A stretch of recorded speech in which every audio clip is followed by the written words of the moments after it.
I'm Micah Halpern, sitting in for the vacationing Tisha Bather, here with the JBS News Update for Tuesday, September 1st, 2015. Today in Israel, schools started.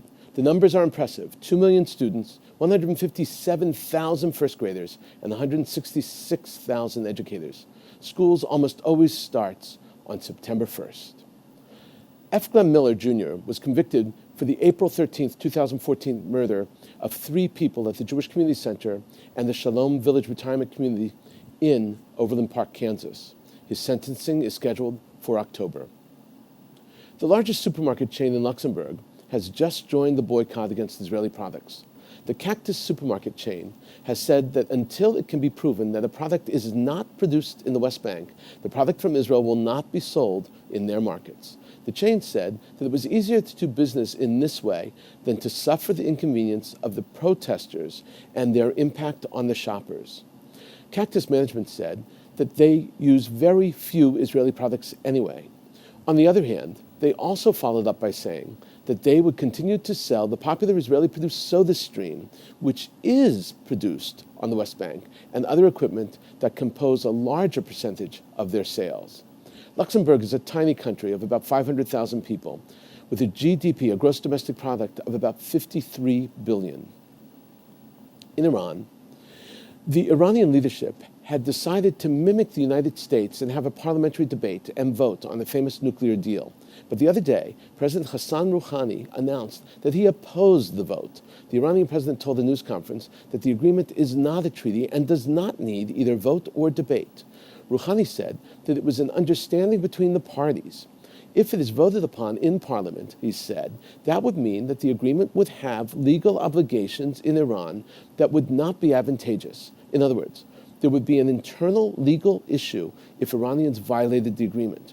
Rouhani said that the deal says that Iran is not obligated by the agreement. He says that the nuclear deal very clearly states that Iran will implement the terms of the agreement voluntarily. If, on the other hand, it is voted upon by Parliament, it is no longer voluntary and instead becomes legally binding in Iran, and that is not to their benefit. On the border between Gaza and Egypt, we see that Egypt is bulldozing miles of land next to its border with Gaza. They are digging deep. Egyptian officials said the project, which is called the Egyptian Military-Operated Fish Farm, effectively would fill the border area with water and is designed to put an end to the last remaining cross-border underground smuggling tunnels from Gaza into Egypt. Hamas is accusing Egypt of cutting off Gaza. Hamas is up in arms because the digging will be, quote, a tightening of the grip of the siege on Gaza, unquote. Hamas official Mashar al-Masri said Egypt should not slide into this cliff that agrees with the Israeli policies of siege. Israel and Egypt have maintained a blockade of the territory since the Islamic military group Hamas seized control of Gaza in 2007. For several years, Egypt tolerated the smuggling industry, allowing hundreds of tunnels to bring in goods like cigarettes and spare motor parts, as well as weapons. These tunnels were a lifeline for Hamas, which collected millions of dollars in taxes and revenues from smuggled goods.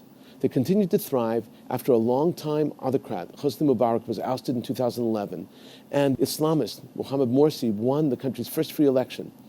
But things changed after the Egyptian army ousted Morsi, a key ally of Hamas, in 2013. Hamas denies militants move in and out of its territory, and over the past year, hundreds of Egyptians have been killed by terrorists. In medicine, a health and medical study published in Lancet Medical Journal, one of the oldest and most prestigious journals in the world, collected data from 188 countries on life expectancy. The study reports that Israel has one of the highest life expectancy ratings in the world. The study's findings show that overall life expectancy for both sexes has risen 6.2 years, from 65.3 years in 1990 to 71.5 in 2013. The longest longevity health expectancy was in Japan at 73.4, and the lowest was Lesotho, 42 years old.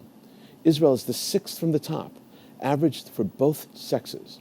A similar study by the World Health Organization's World Health Report confirms that general life expectancy in Israel is among the longest in the world. And now for a rundown of tonight's broadcast on JBS for Tuesday, September 1st, 2015.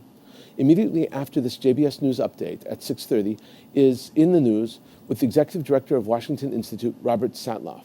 All of tonight is dedicated to discussing the Iran deal. Ambassador Ron Prosser at 7, speaking at the Jerusalem Post Conference. At 8, why the AJC opposes the deal. And at 9, a L'chaim roundtable about the Iran deal. This is a fascinating L'chaim hosted by Rabbi Mark Golub. And around the table are Eric Yaffe, Ken Bob, Amanda Berman, and me. And tomorrow night, Wednesday, there will be a live debate on the Iran deal with viewer calls from 7 to 9. I'm Micah Halpern, and this is today's news update from JBS.